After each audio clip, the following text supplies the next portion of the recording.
Welcome to In the Trenches, where entrepreneurs, artists, writers, designers, inventors, warriors, and leaders share their stories of doing the hard, creative work that impacts all of our lives.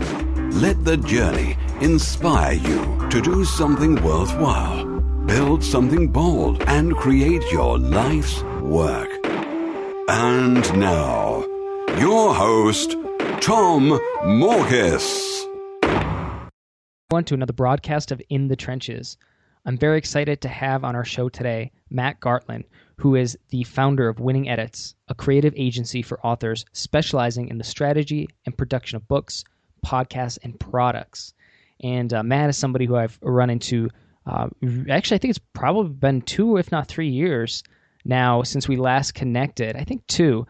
Kind of at the start of my journey in the publishing world, right? When I was like, okay, I want to start publishing other people and not just publishing myself. But it's kind of cool to see how our paths have diverged and what he's been able to produce over the past couple of years. And we'll be digging into those projects. But Matt, it's so great to have you on the podcast today. Tom, it's my pleasure. Thanks for inviting me on. This is exciting. Awesome. So tell us a little bit about yourself and what you do and what you're working on. Yeah, no, that's great. A lot of my work kind of focuses at the intersection of good storytelling and a digital experience. And those are 2 broad topics, I realize, but it's fascinating to see the innovation that's occurring online as it pertains to digital publishing and self-publishing with various forms of audience building through blogs and other forms of content like really great podcast series.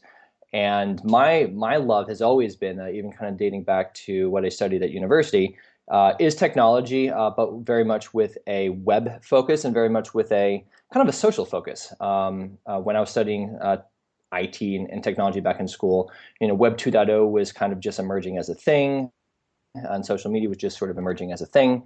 So it's like, the intersection of these 2 very fascinating aspects of our economy and of our society just enthrall me. So I've been trying to anchor my businesses and my projects kind of at that intersection.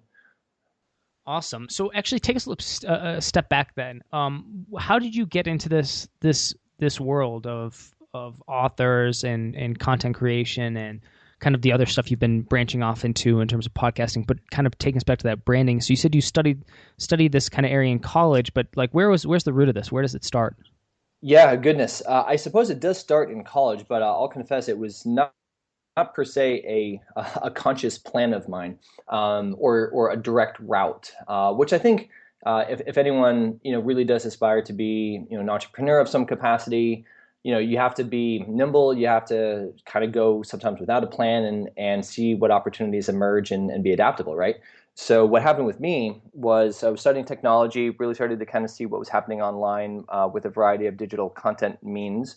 And just kind of web apps, kind of the web experience. That led me into an enterprise career, actually, first and foremost, right out of school with Johnson & Johnson, massive company, world-renowned, 100,000 plus employees. I don't even know how many they have these days. But so I did a lot of enterprise IT, but with a focus still on the web. A lot of the opinions out there are accurate when it comes to enterprise caliber work, where they're kind of behind the times a little bit, trying to catch up. So I was able to do some good work there. I really appreciated the opportunities, trying to drive some web innovation for some of the Johnson & Johnson brands.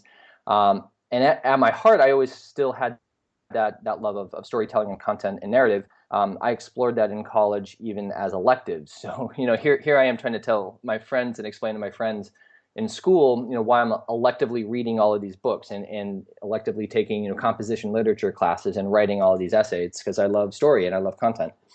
So I got out of enterprise, left that to kind of just explore what I could do online in the kind of the early stages of digital publishing. And the way that manifested first was just as a freelance editor. Started finding some really interesting folks that were of a business, discipline, or had some really interesting business stories and skills to communicate, and we're trying to do something with that, and try to make some introductions, start working with them. Todd Henry is a great example, someone who is very smart in the kind of the creative business space and works with companies and teams, and he and I have had an opportunity to work together on some past projects. So that's how it started, and I just kind of figured it out. And that's led to Winning Edits, which is, as you say at the top there, an editorial agency focused more or less on authors that are trying to really embrace this idea of building a kind of their own little micro business and a little digital publishing imprint or some capacity of that. That's what Winning Edits does. We do other things kind of that have been a branch out of that, but I didn't necessarily go to school thinking I was going to start a digital publishing company.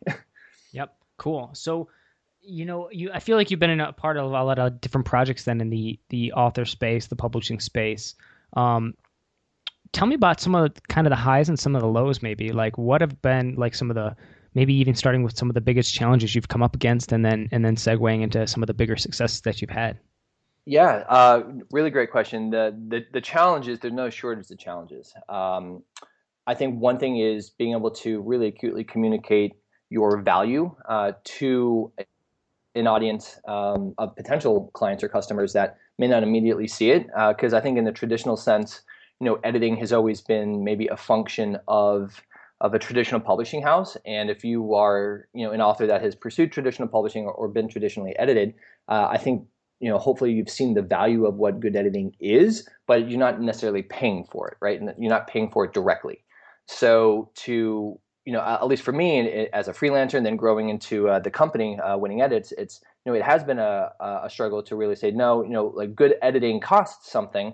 There's value here. It's immensely valuable. And if you are, as an author, really excited about the creative control and the kind of controlling your own destiny in, I guess, every way, not the least of which financially, with digital publishing and in micro publishing, self-publishing in some capacity, convincing them that investing in good editorial is in fact a worthy investment has been a challenge and continues to be a challenge, quite honestly.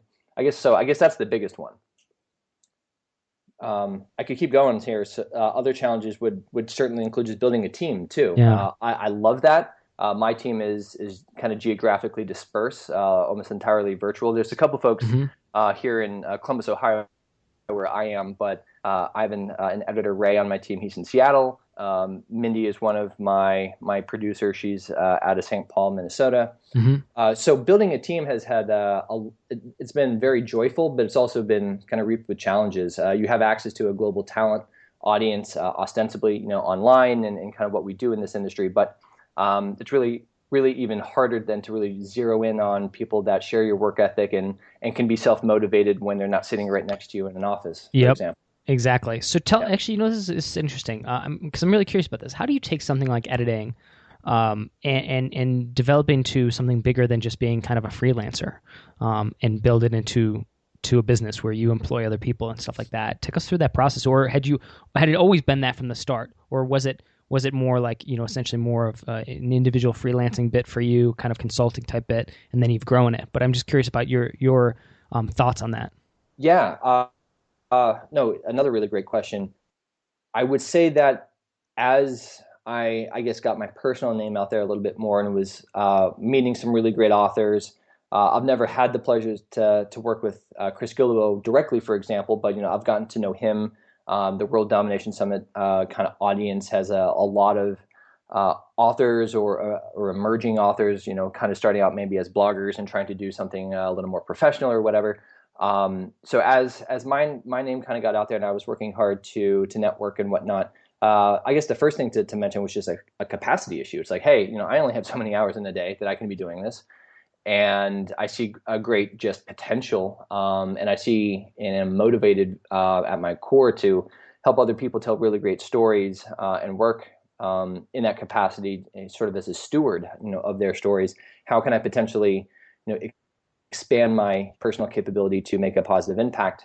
And that, that was a segue into trying to align myself with some other editors that shared my vision and values and creative gifts, hopefully for helping really shape good narrative and bring good ideas and good stories to life that can influence people, that can inspire people. So I guess that was the first major, not per se an aha, but major sort of maybe breakthrough. It was like, hey, if I really want to buckle down and try to actually build a business around what I'm doing, this is one very credible way of trying to do that. So that's what I've done in part. And as that's kind of taken off, I think another aspect of your question, which is great, is that, God, I talk about this a lot, is that editing is not just a one-dimensional thing, even though I think a lot of people believe that. They think of editing, and by and large, your average person may just think of grammar. They think of punctuation and spelling, which is all super important. And that gets categorized into copy editing. Copy editing, actually, though, is the final, it's the third of three kind of editing either phases or specialities, however maybe you want to think about it. Up front, first is actually developmental editing, and we're doing more and more work actually in this capacity vis-a-vis winning edits and the authors we work with, which is, hey, I have a story or a nugget of an idea, and I have all these experiences, and I want to turn this into a book. And I have a general outline of kind of amorphous thoughts. So I know I have a book here somewhere. Can you help me shape this? Right? That is developmental editing. It's in part strategy. It's in part almost information architecture, which is a term borrowed from software development. It's thinking through audience and audience connection, narrative structure. So before you can even think about copy editing, you have to do a really good job developmental editing, getting a structure and a flow and a purpose, to the book. Beyond that, after you really nail that, is what's called line editing. And that is very much almost your classic wordsmith idea, where you're working in line of a manuscript and you're making a lot of red line changes, and you're really focused on vocabulary and voice and paragraph transitions and the actual flow of the content. Once you nail that, then yes, hopefully after that point you have a really solid manuscript that is then worthy of copy editing. And then copy editing is almost binary. There's either like it's either right or it's wrong. There's different style guides, and that's something of a nuance. But then there's copy editing. So as Winning Edits has grown, and as we tried to make a bigger impact on a positive impact on the authors we work with, and then hopefully as an extension, make a good impact on their readers. Some editors are more focused and have a sharper speciality for developmental editing compared to copy editing. So that's been a way to kind of build the team and have authors work with a variety of different editors through the process of a book production. Very cool. And then how do you personally source potential clients and customers for this? I feel like sometimes self-publishers don't necessarily value editing maybe the way they ought to. So take us through that a little bit. Yeah, that again is kind of our number one challenge still, though I'm utterly and endlessly grateful for a lot of the referrals. I think a business like ours definitely thrives on a lot of positive referrals. Pat Flynn's one of our just most amazing clients. He's not a traditionally published author, but make no mistake about it, he's an author. He puts out a lot of content in a lot of different forms and mediums. And we have the great pleasure of working with him. He's passed our name along to other folks. His good friend Chris Ducker is another friend of mine now personally, and a Winning Edits author. We worked on his book Virtual Freedom, and that's sort of an interesting example and almost case study for where the industry is evolving. So Chris landed a traditional book deal. He was traditionally published, but I think Chris is a super sharp and savvy business guy, and I think a lot of folks like Chris are starting to kind of see what's happening in publishing, namely that in the traditional sense there's a lot of contraction going on. There's fewer opportunities. The talent pool is shrinking because some of that talent is going off and becoming freelancers or budding together and creating little micro businesses in the service space. So he hired Winning Edits, and we worked with him on his first draft manuscript. He wanted to go in the door with his publisher with the absolute best manuscript that he possibly could to impress his publisher, to get the limited resources that his publisher had, to try to get as many of those resources and the best talent on his project as he could. So we had the opportunity to work with Chris on his manuscript in the developmental editing sense, as well as the copy editing sense, to again have the best first version as possible, soup to nuts, that he could when he submitted it. The publisher definitely still kind of did their thing and added value of their own on the editorial sense even after we did it. But the book was a smash success. I can't remember how many 5-star Amazon reviews it has now. It's like over 600. And I think that's a testament to both the quality of the book and certainly Chris's even marketing savvy. But that's an example of sort of this hybrid nature of our industry now. where there is still value and still a good maybe business reason to pursue traditional publishing, but there's a way to potentially even merge that with some of the creative freedoms and independence that's going on, like we are with Winning Edits. Awesome. Okay, cool. And so it sounds to me like referrals are pretty key here, and that and making these connections. So how'd you reach out to these guys in the first place? Oh goodness, there's a potentially massive story there. The small version, short version is that I want to say it was 2010. I went to South by Southwest. I was very much beginning to kind of frame up what I wanted to do post my enterprise career. I hadn't even left yet, but was kind of planning my retirement, if you will, from the enterprise world and leaving. So I went to South by Southwest. At that point, Tim Ferriss had already kind of hacked South by Southwest, if you will, from like a blogger standpoint. So the blogger kind of community and the emergence of some folks investing in some self-publishing and digital publishing opportunities, there was a decent little footprint of those folks there.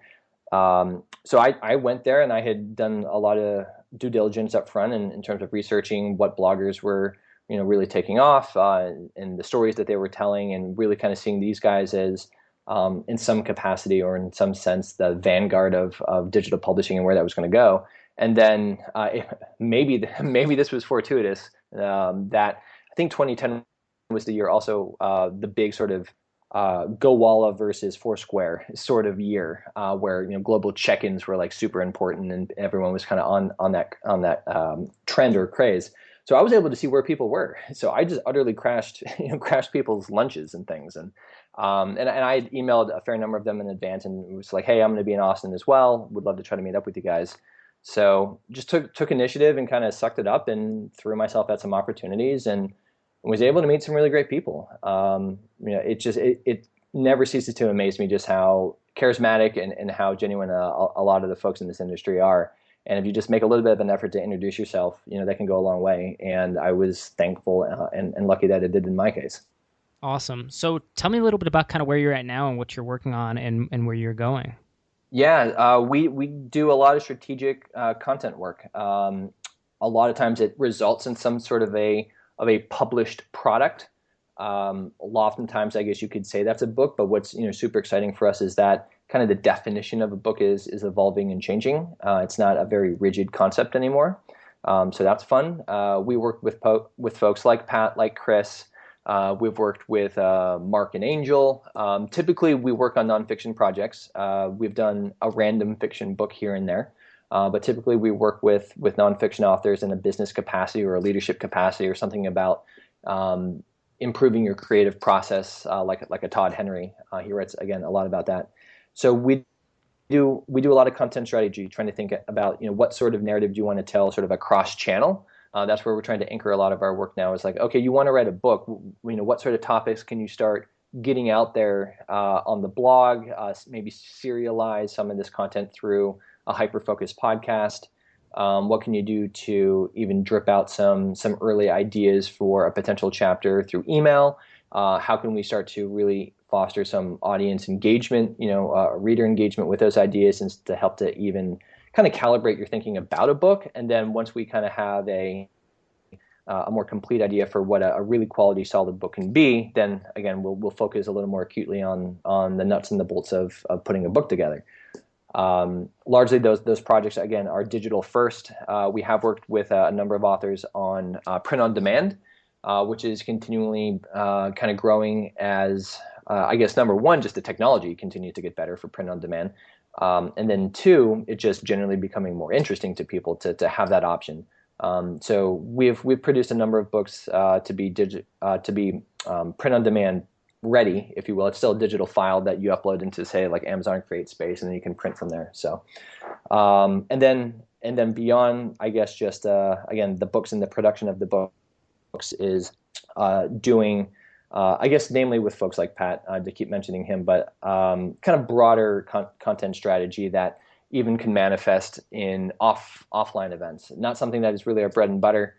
Pat had, for example, an in-person event, kind of branded, it's a bit of a sub-brand as One Day Business Breakthrough. He did that sort of as a JV with his friend Chris earlier in the year. So we contributed some content thoughts to what that experience would be like for the folks attending that event in person. There was a live streaming component to that, so we contributed some thoughts to that as well, and kind of helped produce that kind of publication, if you will. It's certainly more than an event. We're not an event planning company, but we contributed some of the thoughts and the production around the stories that would be discussed there. Awesome, very cool. And so I guess I'm curious. This kind of comes back a little bit, but as far as people maybe the self-publishers that you work with or that you see who are producing books, like before they even bring a book to an editor, what are some of the takeaways what are some of the takeaways they can take from the editing process? Like, what should they be when they're writing their book? If they're working on a book, what should they be looking at as they develop that book, even maybe before they give it to an editor? Yeah, fantastic question. Number one, I would say is structure. If a lot of authors sit down, and this isn't per se a criticism, but a lot of authors sit down first and just kind of start writing. And if you're really good at just kind of free flow writing, more power to you and do it. But what we've seen a lot of times are potentially lengthy manuscripts that get pitched our way, and there's a lot of good ideas there, but there's no real structure. You don't know. It doesn't feel like it's a complete thing. Right? It doesn't per se have a really strong kind of premise, well established up front. That there's this kind of narrative arc, through the book, weaving in, anecdotes or really crisp examples, and then kind of sets up a really strong, conclusion, and then ends in a place where the reader really feels like, oh, like yeah, this is a solid thing. Like I just completed the circle here, right? Some books just sort of end almost randomly or unexpectedly. So having structure up front first, really kind of thinking that through and challenging yourself to apply structure to your ideas and your stories does really go a long way downstream when you start to engage an editor. And the more that you can do some of that structure on your own, that's probably something that you may not have to invest in as much, to be perfectly honest. It's work that we like to do, and work that we find has value, even if someone does come to us with a book that already has good structure. We can still kind of tweak it around the edges. We actually did that with Steve Camm's book. He's being traditionally published. So structure number one. Number two would just be flow. Thinking about flow from one chapter to another, one paragraph to another. Really just trying to think through a really smooth reading experience, and basically get out of the reader's way. A lot of times, authors, especially new authors that are kind of attacking the space for the first time, will write things or have certain, almost, if you will, verbal tics or things that kind of present a bit of a rigid reading experience. So if you really kind of challenge yourself to think from the reader's point of view, what they're motivated by, how they're coming into contact with your book, and how can you really and then try to write that book with transitions and examples that creates a smooth experience. I find that to be endlessly important. Those are the first two. I think third would then just be, why are you writing the book? And maybe that should have even been number one, but if you have an audience already and you're trying to grow that audience, the reason for the book to help potentially do that might be different from why you might be writing a book if you have no audience and you're trying to start one for the first time. So really trying to think through, the essence of the book. You can almost think of, say, Simon Sinek's, kind of golden circle, right? And you want to focus on why, and then the how, and then the what. So start with why is sort of Simon's saying, and I think that's true when it comes to really trying to figure out, do I need to write this book? Is it valuable? Is this the right time for the book? And is there a good purpose behind it? Awesome. I love it. So where can people reach out to connect with you if they need editing services, or if they just want to reach out to you and collaborate with you or work with you on any of your projects? Yeah, no, thank you for the opportunity. winningedits.com is our little digital home. The website probably needs updated. We're so in the weeds with their stuff that, it's sort of the classic story that the cobbler's children have no shoes. So I will freely admit that, but that's the best way to kind of find us online. My email is matt@winningedits.com. Pretty easy. We're not overly active on social media, I will admit, kind of the same reason there. Yep. But we have a good monthly newsletter that folks can sign up for on our website, and you can email me and we can just chat about your book project. And yeah, we'd love to hear about it and how we might be able to help you. Awesome, Matt. Well, I really appreciate you being on In the Trenches. Thank you so much. And if you guys are listening, definitely check out Matt, check out Winning Edits. And if you're in the process of writing a book, highly encourage you to check out Winning Edits and consider using them for your book. So thanks again, Matt. I really appreciate it. My pleasure. Thank you, Tom. And that wraps up another broadcast of In the Trenches. If you'd like to check out the show notes, just head over to tommorkes.com/podcast, where you'll find the latest broadcast. And if you enjoyed today's broadcast, please do me a favor and leave a rating and review on iTunes. That's the fastest, simplest, easiest way to support my creative work, and it would really mean a lot to me.